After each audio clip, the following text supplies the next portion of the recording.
নবী করিম সাল্লাল্লাহু আলাইহি ওয়াসাল্লাম তার বিদায় হজ্জের ভাষণে বলেন, নিশ্চয়ই কালচক্র তার নিজস্ব নিয়মে আবর্তিত হচ্ছে। যেদিন আল্লাহ আসমান ও জমিন সৃষ্টি করেছেন সেই দিনের মতো বছর হলো 12 মাসে, যার মধ্যে 4টি মাস সম্মানিত বা যুদ্ধ বিগ্রহ নিষিদ্ধ, 3টি মাস পর পর জিলকদ, জিলহজ ও মুহররম, আর অন্যটি হলো রজব মাস।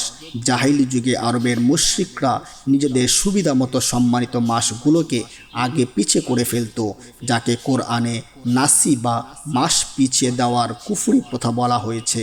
বিদায় হজ্জের ঐতিহাসিক ভাষণে রাসূল সাল্লাল্লাহু আলাইহি ওয়াসাল্লাম আল্লাহর সৃষ্টিগত প্রকৃত হিজরি ক্যালেন্ডার ও মুহররম মাস সহ 4 মাসের পবিত্রতা পুনঃ প্রতিষ্ঠা করেন।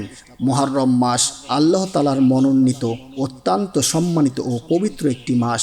এই সম্মানিত মাসগুলোতে যে কোনো গুনাহের কাজ বা অন্যায় করা অন্যান্য মাসের চেয়ে বেশি মারাত্মক অপরাধ। একইভাবে ভালো কাজের সওয়াবও অনেক বেশি।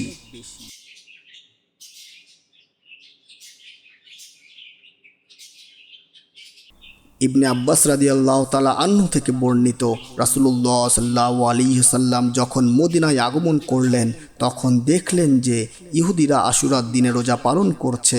তিনি জিজ্ঞাসা করলেন, এটি কিসের দিন যে তোমরা রোজা রাখছো? তারা বলল, এটি একটি মহান দিন।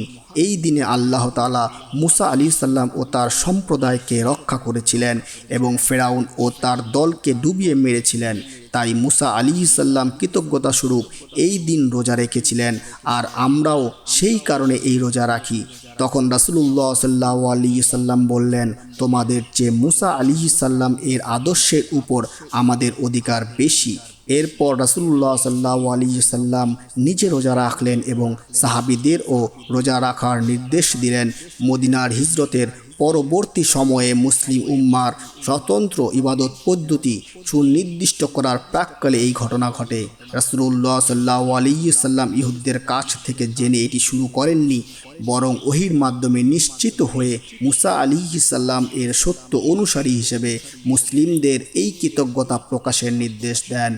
আল্লাহর পক্ষ থেকে বড় কোনো নিয়ামত বা বিপদ থেকে মুক্তি পেলে রোজা রেখে বা ইবাদত করে কৃতজ্ঞতা প্রকাশ করা ছিল আম্বিয়া আলাইহিস সালামদের সুন্নাত।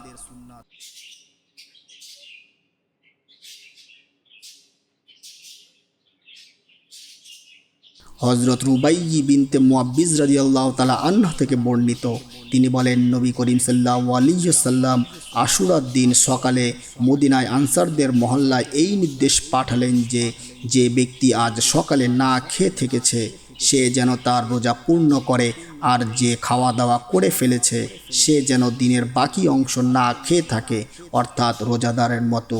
এরপর থেকে আমরা নিজেরা এই দিন রোজা রাখতাম এবং আমাদের ছোট শিশুদেরও রোজা রাখাতাম।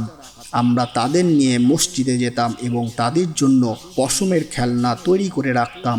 যখন তাদের কেউ খাবারের জন্য কাঁদত তখন তাকে সেই খেলনা দিয়ে ভুলিয়ে রাখতাম।